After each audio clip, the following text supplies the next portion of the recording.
exit for Maryland 410 Veterans Parkway, then follow directions as above. You may leave a message.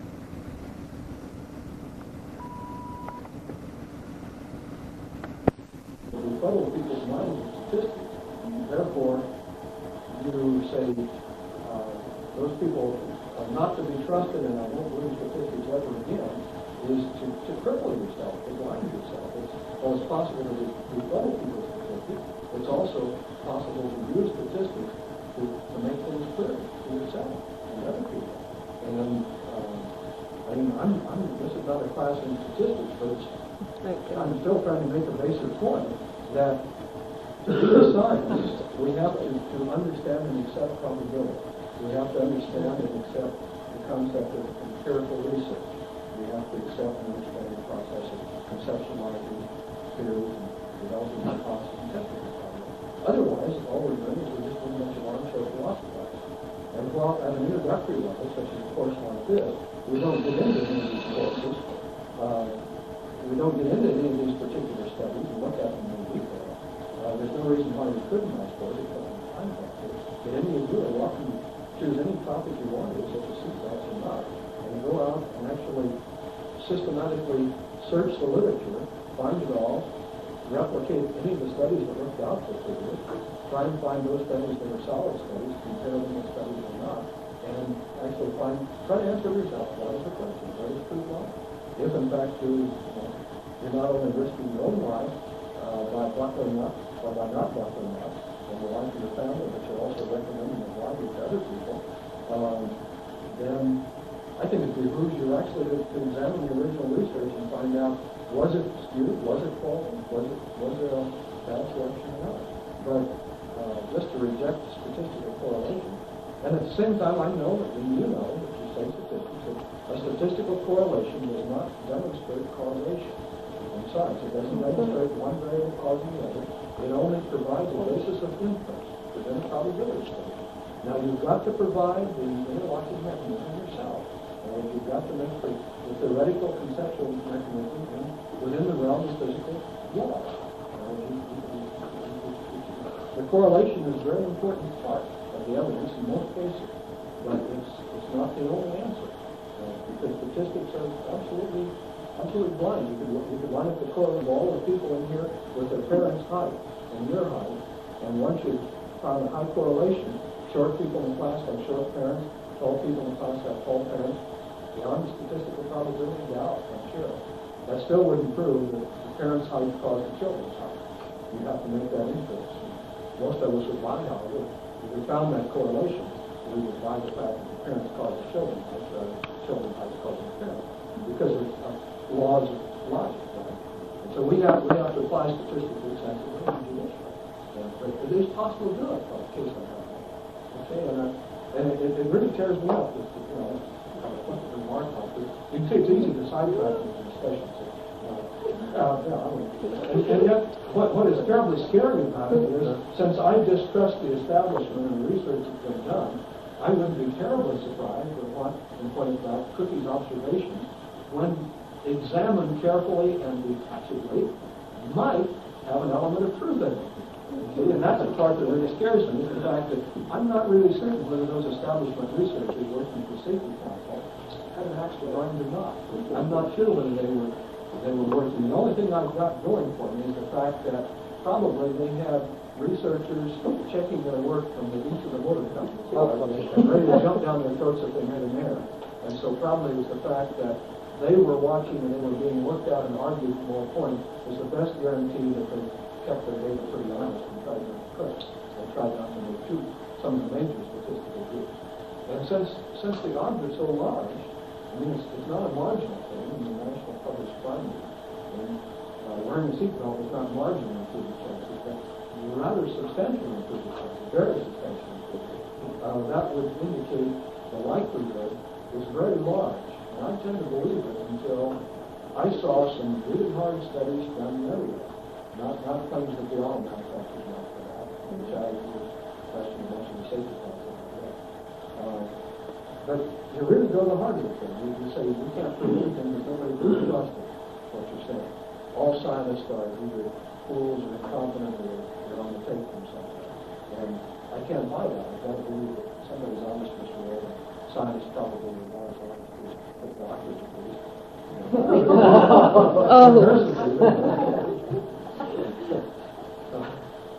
Don't take things lying down, but on the other hand, don't automatically reject them. Well, anyway, the time is going by, and it's Carol's time to make a presentation. I know he has more things to say about Rex's. Shall we say them, or shall we jump into Carol? Turn to Carol, I guess we're going to do some time. Carol, how about it? Okay. We're going to talk about 2 chapters in mechanics, part 6 of the microsystem healthcare. So we're getting kind of down to the nitty-gritty where we're going to look at specifically physicians and then their relationship with patients.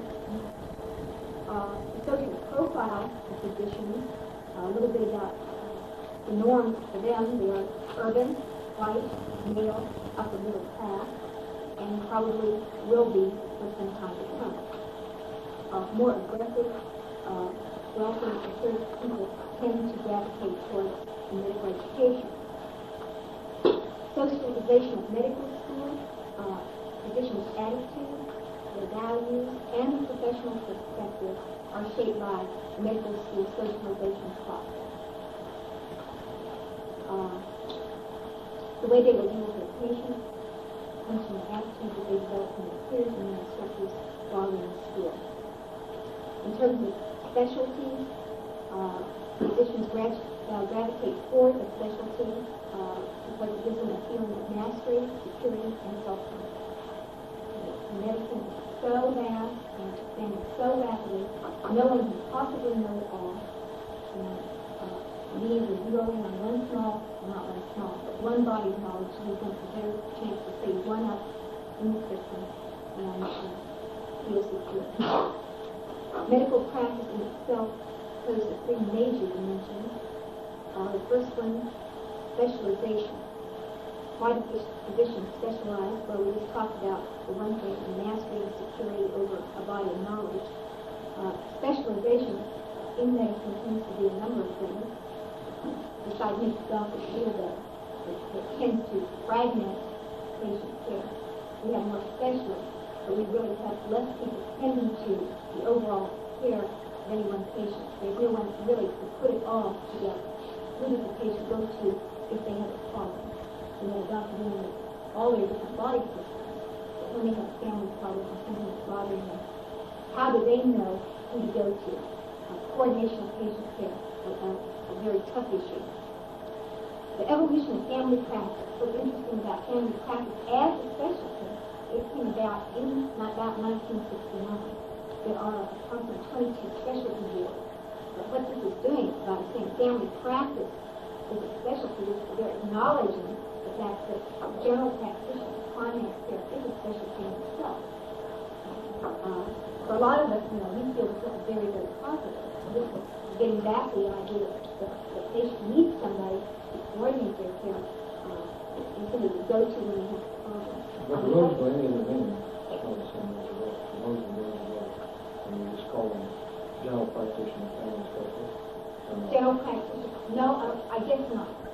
General practice is where it started.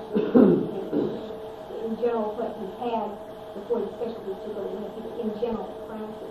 Probably the family practice specialty embodies a lot of the concepts that we have come to associate with the general practitioner. Knowledge of the family, whole family skills. Some of the top 2 of these is not really like general. No, they're not the same.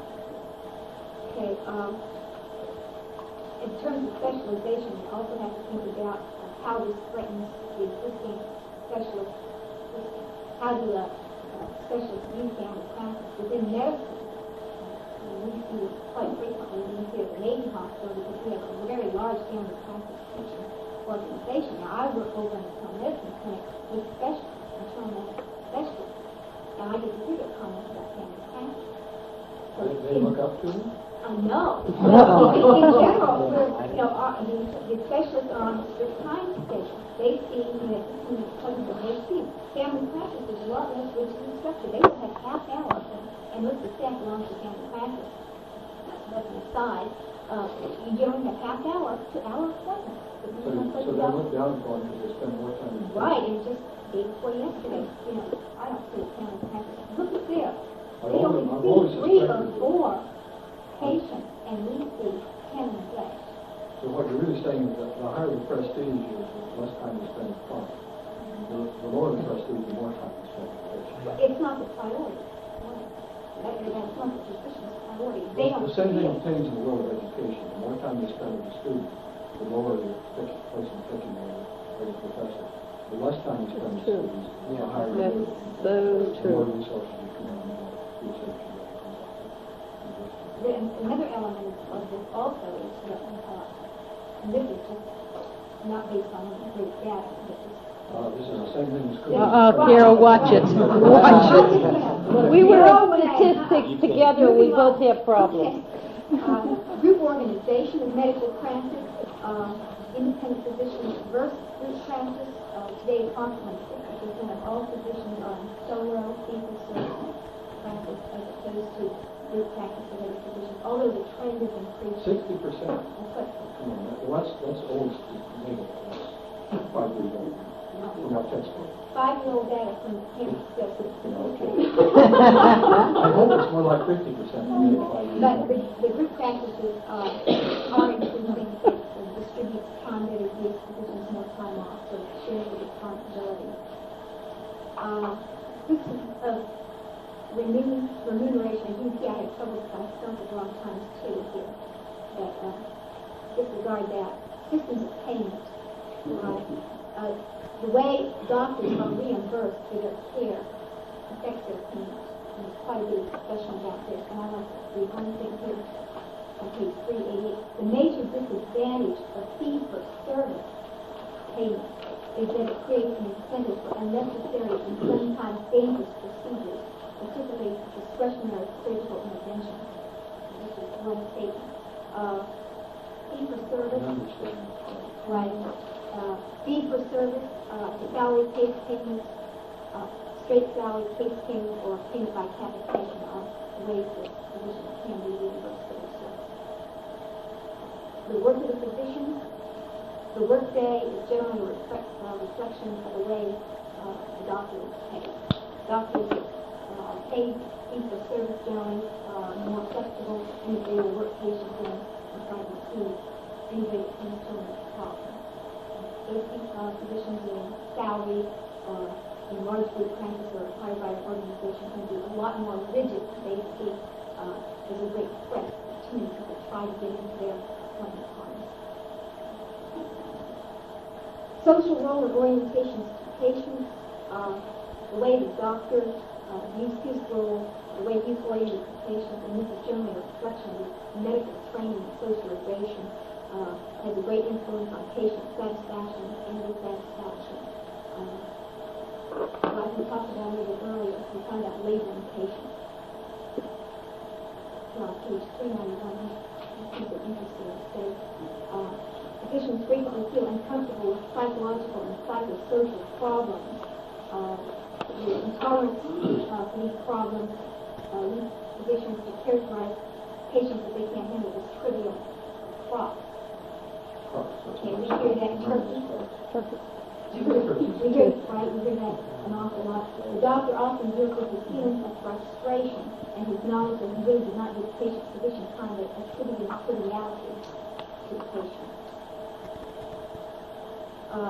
Satisfactions and dissatisfactions of both patients and physicians are based largely on the status quo, the way things are now. Patients expect some things, doctors don't always deliver them, and anytime there's a conflict in definition of what's to be done from some satisfaction, people just don't communicate. It seems to be a large part of the problem. Attitude. We should point out about the smell of crocs and turkeys and using that to deal with frustrations that doctors can't handle. That's the kind of thing that's structurally generated. It's not because doctors are bad people. It's because doctors are people. And people in a given situation like that, anyone at all, will bring to a situation where social interactions and perspective. And being a doctor is a perspective. And you become a doctor, you buy into a whole bunch of ideas surrounding that perspective of yourself and others. And it's the same thing in patient buys into that perspective. And so we would expect that, given a situation where technology cannot deliver the results, and Ronnie Nelson's article, which we didn't report on, but all of you probably reached out and read, does deal very nicely with the fact that the technology is thought to be there, but in fact it's not there to deliver the results. And the result, the patient comes in expecting it, and the physician can't deliver it. He can't even make the diagnosis of it, let alone make the prognosis and look at it in any kind of therapy. So, you know, the kind of thing to pass the level on the patient is a reasonable kind of outcome. So that kind of different perspective in a situation that would produce that kind of result. And it's not a matter of, you know, blame or label or something like that. It's a matter of doing an objective analysis of the situation that generates that kind of outcome and try to conceptualize some other kind of an arrangement so that people would in fact bring different perspectives given the technology we're going to say. Now, if the technology were to change so that the doctors could produce the kind of results that the patients wanted, then conceivably everything would be hunky-dory, everything would be okay at that point. But we have to assume, as you read on Science and Technology of Medicine, that there's probably not going to be those kind of breakthroughs in the next dozen years or so. Only slight advances in delivering technology. It probably makes more sense to rearrange the set of social expectations that everyone brings to the encounter. Okay? Talking gibberish or sociology history, or do you follow what I'm saying about that? Okay, back to therapy. Sorry.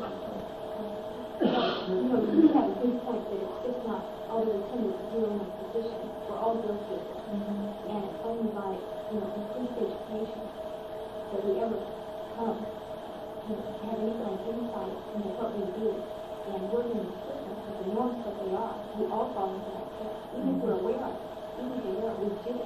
And because the physicians have so much power, especially in the military, Army and all the ancillary personnel, they get their attitudes from the physicians.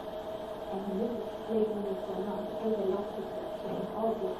So if we're going to change the paradigm of causation of illness to wellness, and dealing with wellness, we've got to do something to change the attitudes of doctors at top. Since they're the image makers and symbol controllers, there's the other paradigm. We have to sort of think wellness instead of think illness. And I think that's medical education. Remember we talked about Arizona starting with wellness and moving on to that. People feel secure that they don't have to keep people one down to stay on top of them. And whether because we wear a uniform or keep information from people or put them in the bed that's slower than we are. Or, you know, we get to the point that we can, but we can go into somebody's home, take this off them, and somebody's home, and sit down on their turn and say, what can I do to help you with the problem that you have? What do you need from me? Then we'll be getting somewhere. Do you know that health programs they're in the process, I know. Now we have a committee, a health committee. And I haven't made it to a meeting yet. But what the health program now is for people that are California. You allow people to make choices. And you allow yourself to advise whether those choices. And particularly now as it's hard to define people. You allow them to choice as they've gone through past in the hospital, they go to. You allow them to diagnose, go to. You allow them to deny therapy without being healthy. You know, and the message is very important. You find the key running the run, and it's a one-on-one. I have a body of knowledge, this is what I've learned, and you have a body of knowledge as a person that you are. It's really neat.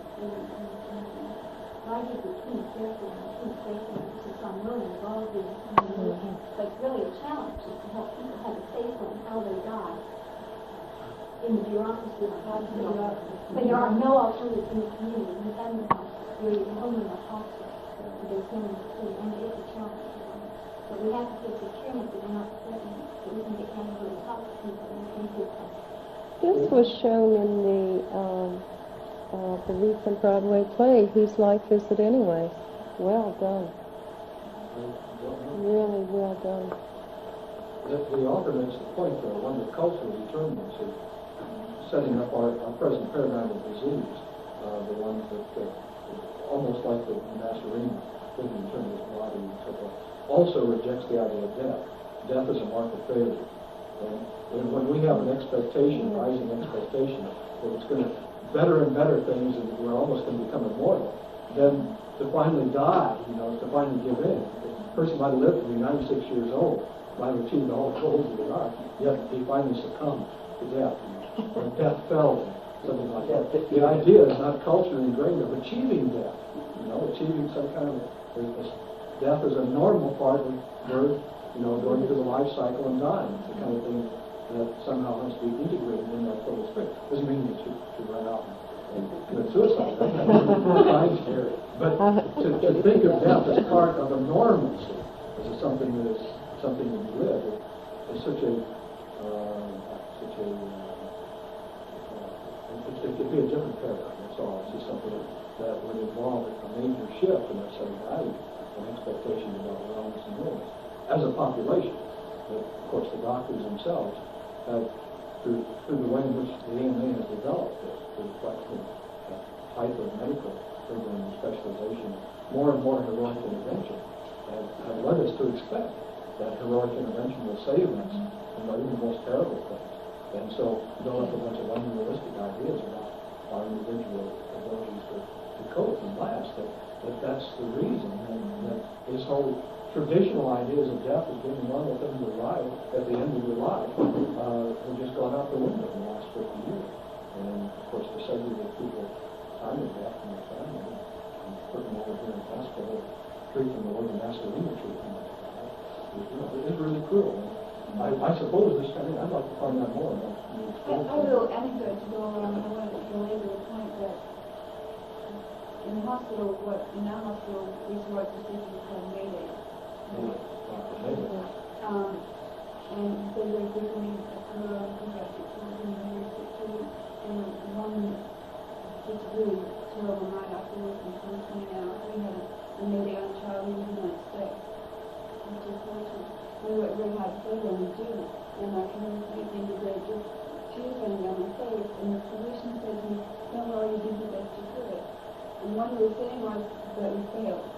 And I wasn't crying because we failed, but for the loss of this child. And it just was very acutely to me. You missed the whole point of what was going on. And it's very frustrating being a system, especially with oncologists who are tending to all of this care, they can't accept death. I mean, talk about the dilemma of trying to help people die when the physicians can't help them at the time they need it. And, at that point when you can no longer do anything for them, that's when you really need help. And the doctors pick them up. So this failed, you can't handle it. This was part of the advantage of the old family practitioner. It couldn't save you. It could hold your hand while you're dying. They had good bedside manners. And of course, the magical thing, this is not to be dismissed, as this article points out. This is not to be dismissed because the magical power of that bedside manner is very important as a placebo, if nothing else. And it's a very important thing in motivating patients to the psychological resources, which are an important component. The physical does not exist separately from that. As the Flexner type doctors have been trying to isolate as a strategy the idea of chemical intervention in bodies and trying to do all this kind of thing, thinking the body is a machine. But in the last 20 years, I think by and large, it's coming to the point of view that the body is an incomplete perspective. It's a machine that has both physical, chemical, mechanical properties and mental, emotional, and this mobilizes a whole bunch of sets of resources, very complex interaction that we only dimly understand. But nevertheless, that psychological component has a very real impact upon the physical processes on the body. And that's one of the reasons we're in the dark ages of medicine. We've not figured out a model that encompasses the connection between those two. Because we're still back here in quackery of psychoanalysis and things like that, or mental illness kind of understanding. Not really knowing what we're doing. So no wonder we haven't made a connection except in a few cases there and statistical correlation between stresses and the kinds of things we're talking about, like heart disease and ulcers and so forth. Jerry, you want to just mention? Well, no, I was just going to say there's a a documentary that's going to be on this next week, the one who had ovarian cancer. And, you know, it takes from the time that they first found out, and, yeah, well, it's going to be on again. It takes from the point of that, you know, up to death. Which program is it? Yeah, it's life to death. You know. Okay, what channel is it on and when's it on? I don't remember. It's in the TV guide. Okay, it's something about Mrs. Robinson, the life and death of her. It's a real life story. Yes, it's true. Some of us might try catching it, we can't. Yeah. Bring big comments. Then, as a matter of fact, I think it's on Monday night because it's a football game. No, that's how I had to do it. No, I had seen. No, I had seen the thing before, and that's why I brought it up. It's a real good documentary. This is the way the lady got to me and do that. Yeah. Things to do this, and they pictures. And the time she discovered, you know, well, it was within a day or so. And then they called her all the pictures out. And she got so used to the camera. The camera got so used to it that it was after a while. So it's a real candid camera. Yes, very. she goes through some of her treatments and her husband taking, you know, a lot of the things in placing this catheter and all back. And how he got so angry when he took care of her phone, so she wanted. And this went on and on and on. He got so tired, he got so angry at me. And he just was all. And she would know, she would say how she was frustrated by the system, but she knew how angry she was with the doctors and the nurses and everybody. But she had to go on the addiction, and that's when she started going, you know, last down her back. Well, I'll try to catch it myself. It sounds like it's true. Let's go on, Phil. I'm the one that interrupted you. Okay, politics is medicine.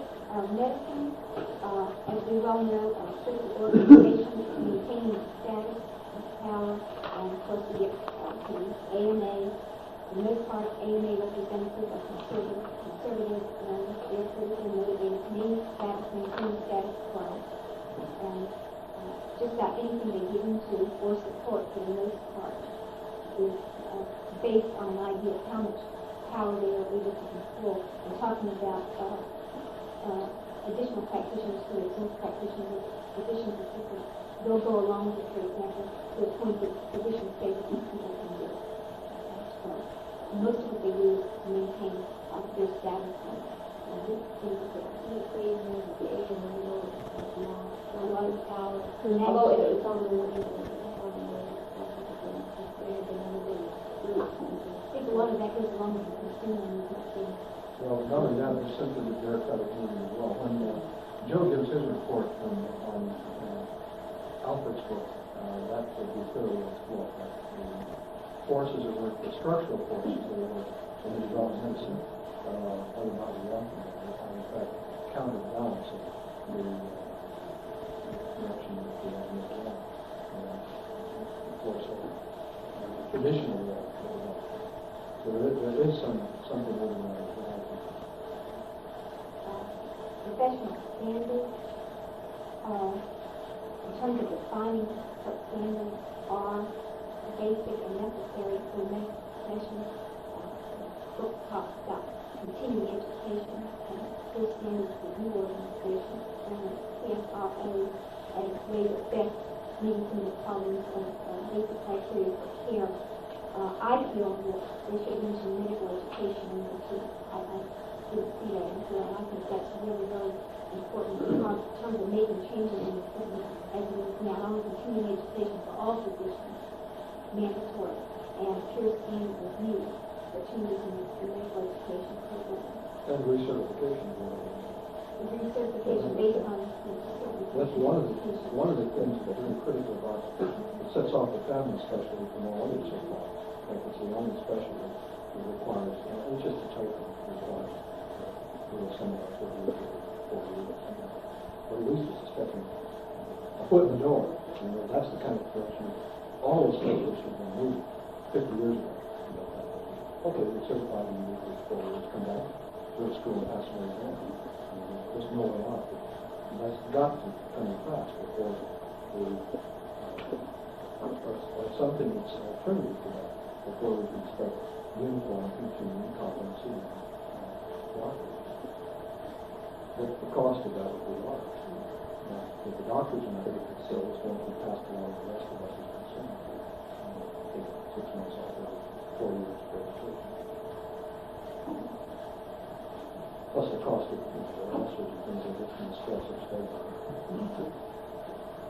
which all people have to do, getting compensated for it.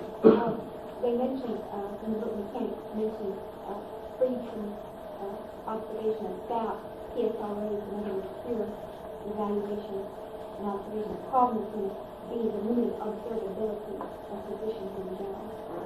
They're generally, like Don mentioned, on display a lot of large teaching hospitals. You know, I thought there's somebody walking over the building, especially during training. But the private doctors, there's probably virtually no one except the nurses. Patients themselves that ever see what they do. They really go around together. So, They cover each other. they cover the state. What you do, and there's, well, the unwritten rule, you know, is that they, anyone can do